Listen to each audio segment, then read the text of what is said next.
Welcome to my presentation on the topic community-driven clean energy transition in coal, peat and oil shale regions under the live clean energy transition call for proposals. My name is Martin EIBL. I'm a senior project advisor here at the European Climate, Infrastructure and Environment Executive Agency, CINEA. I'm working in the LIFE program in the Live Energy and Live Climate Unit. I'd like to present you the topic of community-driven clean energy transition in coal, peat and oil shale regions. Before I present to you the scope of the topic, I'd like to give you a little bit of a context why we have developed this topic. Basically, as you know, the European Union aims to reduce significantly the greenhouse gas emissions. By 2030, we are proposing to reduce it by 55%. And by 2050, we want to decarbonize Europe completely. We want to become climate neutral. On the other hand side, you have got member states that are already proposing to or committing to phase out coal in the EU. And you see it here on the right hand side that there are already quite a number of member states that are very soon aiming to phase out coal. So on the other hand side, we have the challenge that we have over 108 regions across Europe that are employing 237,000 people in coal-related activities. And that means that in some regions, these activities are actually quite structural and fundamental in order to generate wealth, jobs, and growth in these regions. So it's a very important industry for the well-being and the life of the people in these regions. In order to bring this together now with the European ambitions of decarbonization, we'll really have to put an effort to take these people, these citizens and stakeholders with us. We need to empower them to advance the clean energy transition, and we need to fully engage them to show them the opportunities and different paths for the clean energy transition. And therefore, we have developed this topic also in the light that the European Commission has already set up a support mechanism, which is called the Just Transition Mechanism. And the Just Transition Mechanism comprises three elements: the Just Transition Fund, the InvestEU Just Transition Scheme, and the Public Sector Loan Facility. These three elements altogether are aiming to trigger around 75 billion in support, specifically targeted at high carbon intensive regions. So this is quite substantial money. And we aim with this topic as well to make sure that some of this money is also used for the purpose of the clean energy transition. So in this sense, the key objective, if you like, of this topic is to maximize the spending of the Just Transition Mechanism in the area of the clean energy transition, leading to increased uptake of energy efficiency and renewable energy solutions in the communities with coal, peat and oil shale activities. It's also important that proposals support local, regional, bottom-up activities. So engaging local communities and citizens in the clean energy transition, and that these activities are also in line with territorial just transition plans, with the aim, obviously, to make effective use of the just transition mechanisms and or other sources of public or private funding. Ultimately, the topic of community-driven clean energy transition in coal, peat and oil shale regions is located under the clean energy transition sub-program's intervention area of supporting the development of local and regional investment projects.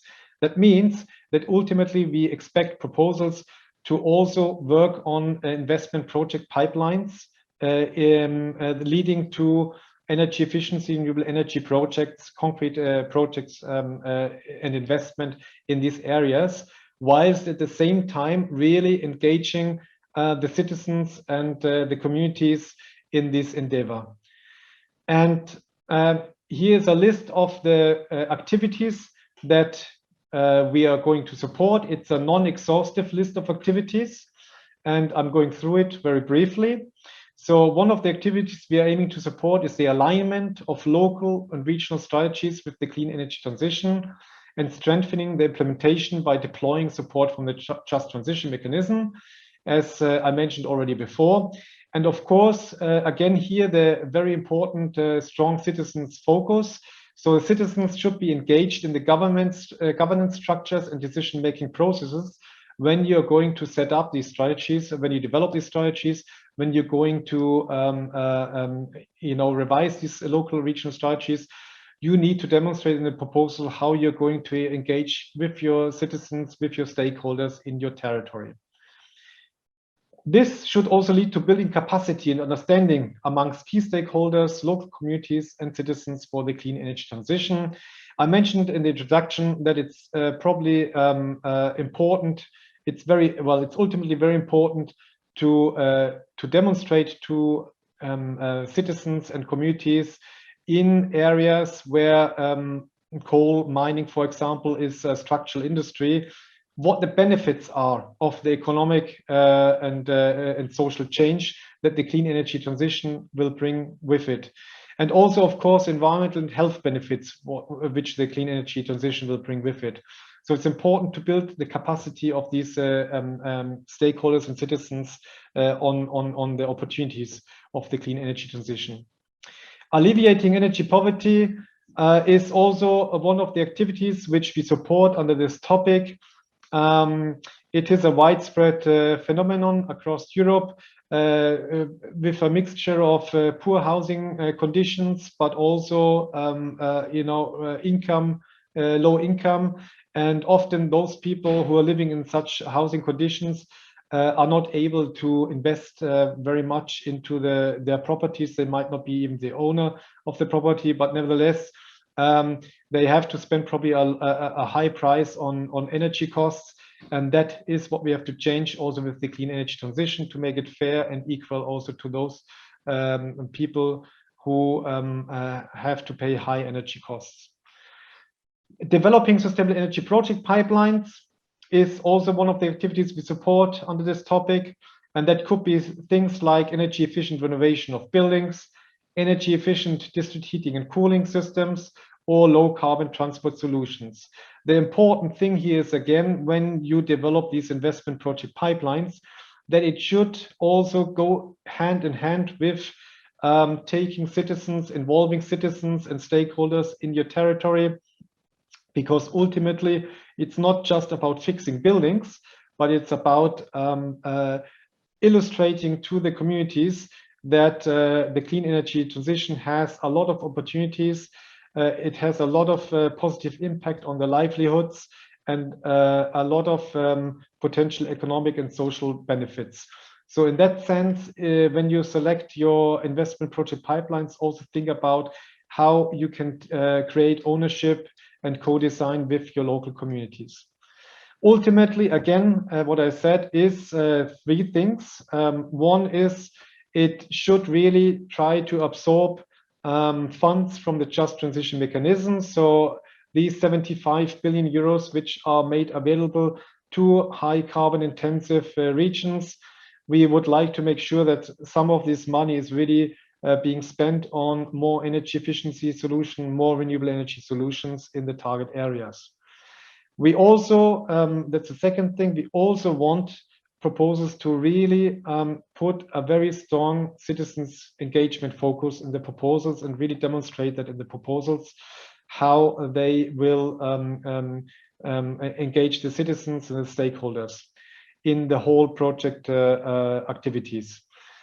And ultimately, as I said before, since the topic is located under supporting local and regional investments, we do want to have some concrete investment projects also coming out of the proposed activities. In addition, we would like you to focus on the skills development and job creation effects. That goes very much hand in hand with the economic benefits of the clean energy transition. And of course, it could also bring in the revitalization and regeneration of economy in the area of clean energy transition. So it's also a very good thing to diversify your industry in your carbon intensive region and bring in skills and jobs in the energy efficiency and renewable energy fields. Proposals must involve at least 3 different target regions in 3 different member states. and they should build upon the activities of the Just Transition Platform. The Just Transition Platform is a recent initiative from the European Commission to bring together carbon-intensive regions and foster exchange between policymakers, but also between stakeholders and citizens from these different regions across Europe. We estimate that 1 million euros per proposal is sufficient to address the specific objectives as mentioned.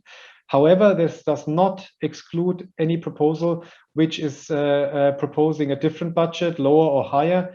For example, if you've got a large consortium with many partners, then of course your budget will increase, and that's also fine. It simply has to be very well built up in the proposal and very clear how you build up your budget. The expected impacts are very important, and again, you see here the emphasis on the investments into sustainable energy triggered by the project through public and or private funding. That's one of the key indicators you want to see coming out of your project.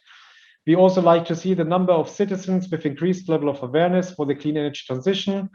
And we like to see how your proposed activities increase the economic activity in the area of energy efficiency and renewable energy, including how many jobs are created and how many people with skills have been developed. Number of strategies developed, adopted, and aligned with the objectives of the clean energy transition. Number of households taken out of energy poverty. If you, for example, in your proposal focus on a refurbishment of residential the residential building sector. And ultimately, of course, we are looking for reducing the energy consumption. So we are looking at primary energy savings. We're looking at renewable energy generation triggered by the project. And of course, we're looking at reducing greenhouse gas emissions, and you should quantify that all in your proposal in order to succeed in the evaluations. If you like to have more news from us and stay in touch with us to learn more about our program and learn more about the projects we are supporting, then please sign up to the Clean Energy newsletter, which is providing you with news from 7 EU funding programs on sustainable energy, including the LIFE program, which we are in, the Horizon Europe program, Innovation Fund, and the legacy of the Horizon 2020 program, and some more programs. You can also please subscribe to the newsletter, and you can also follow us on Twitter under the Clean Energy _EU account. Thank you very much for your attention, and good luck with developing your proposals.